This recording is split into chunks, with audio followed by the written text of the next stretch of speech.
Hi అండి. Hello! అందరూ ఎలా ఉన్నారు? అందరూ బాగున్నారని అనుకుంటున్నాను. ఇవాళ ఉప్మా రెసిపీ చూద్దామండి. ఒక గిన్నె పెట్టుకొని గిన్నెలో నెయ్యి వేసుకొని, బొంబాయి రవ్వ వేసుకొని మంచిగా నెయ్యిలో వేయించుకోవాలి.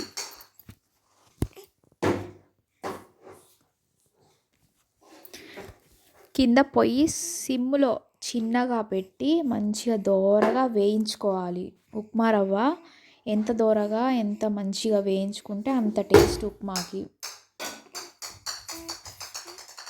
వేయించుకున్న తర్వాత గిన్నెలో తీసుకొని పక్కన పెట్టుకోవాలి బొంబాయి రవ్వ. తర్వాత అదే గిన్నెలో నూనె పోసుకొని తాలింపు గింజలు వేసుకోవాలి.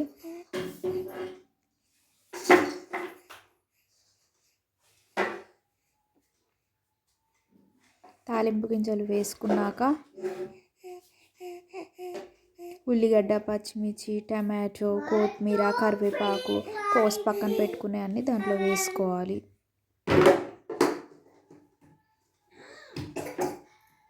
కొత్తిమీర, టమాటో ఇలా యాడ్ చేసుకోవడం వల్ల ఉప్మా అనేది మంచిగా టేస్టీగా ఉంటుంది.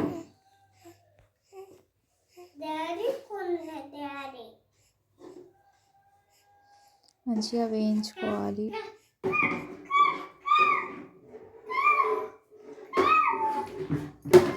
ఇప్పుడు వేగిపోయాయండి. వేగిపోయాక వాటర్ పోసుకోవాలి తగినంత. ఉప్మా రవ్వ ఉడికేంత తగినన్ని వాటర్ వేసుకోవాలి. అంటే మీరు ఒక గ్లాసు బొంబాయి రవ్వ తీసుకుంటే కనుక 1.5 వాటర్ పోస్తే సరిపోద్దండి. అలాగే తగినంత సాల్ట్ వేసుకొని మంచిగా కలుపుకోవాలి. కలుపుకున్నాక వాటర్ అనేది ఇలా మంచిగా మరగాలి. మరిగే క్రమంలో బొంబాయి రవ్వ వేసుకొని కలుపుకోవాలి.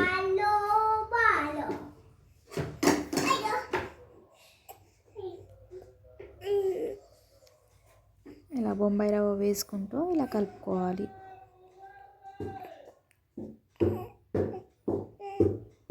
కొంచెం కొంచెంగా వేసుకుంటూ ఉండలు లేకుండా మంచిగా కలుపుకోవాలి.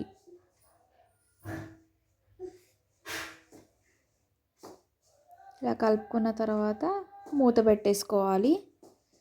ఉప్మా అనేది ఉడికిపోద్ది.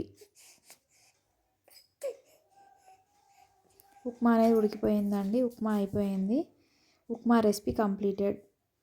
సో లైక్ చేయండి. Subscribe to my channel. Please support me. Bye.